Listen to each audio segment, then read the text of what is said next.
राजीव गांधी ने एक बार कहा था, अगर दिल्ली से 1 रुपया चलता है तो गरीब के पास सिर्फ 15 पैसे ही पहुंचते हैं।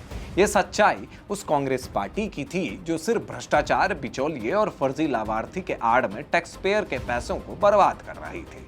लेकिन मोदी सरकार ने इस सिस्टम को बदल दिया। डायरेक्ट बेनिफिट ट्रांसफर के जरिए अब पैसे सीधे गरीबों के बैंक अकाउंट पहुंचते हैं। बिचौलियों का खेल खत्म कर दिया गया। हजारों करोड़ रुपए बचाए गए और असली लाभार्थियों तक योजनाएं पहुंची। लेकिन मैं ये बात आज क्यों कर रहा हूं? आप में से बहुत लोग डीबीटी के माध्यम से अवगत होंगे। असल में अब इस डीबीटी सिस्टम को और मजबूत बनाने के लिए एक नया और बड़ा कदम उठाया जा रहा है। आप सब ने करीब 1 साल से एसआईआर पर खूब शोर सुना होगा। बिहार से लेकर बंगाल तक इस एसआईआर के मुद्दे ने खूब सुर्खियां बटोरी। लेकिन अब इस एसआईआर के जरिए देश के कई करोड़ रुपए बचेंगे। इस बात को सुनकर कांग्रेसी और वामपंथियों के पैरों तले जमीन खिसक गई होगी। चुनाव आयोग द्वारा बिहार में की गई स्पेशल इंटेंसिव रिवीजन के जरिए 65 लाख से ज्यादा फर्जी, डुप्लीकेट और मृत नाम वोटर लिस्ट से हटाए गए। तो वहीं पश्चिम बंगाल में इसी एसआईआर के जरिए 51 लाख फर्जी, मृत और डुप्लीकेट वोटर्स के नाम हटाए गए। अब ये एसआईआर डेटा सिर्फ चुनाव तक सीमित नहीं रहेंगे।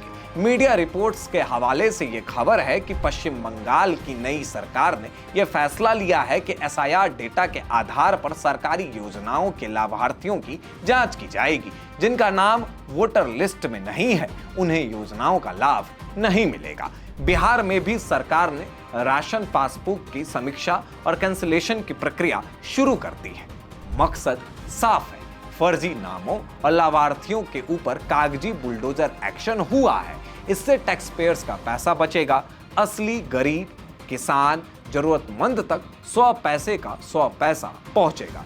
और जो लोग ये कह रहे थे कि इस एसआईआर डेटा का इस्तेमाल मोदी ने वोट चोरी के लिए किया, जानबूझकर नाम काटे गए, ये अन्याय हो रहा है, तो असल में इसी एसआईआर की वजह से देश में ट्रांसपेरेंसी बढ़ी है। सरकार के कामों को आसान किया गया है। असल और फर्जी लोगों के बीच पहचान किया गया है। देखना यह होगा कि इस एसआईआर के डेटा से भारत सरकार को और कितना फायदा होता है।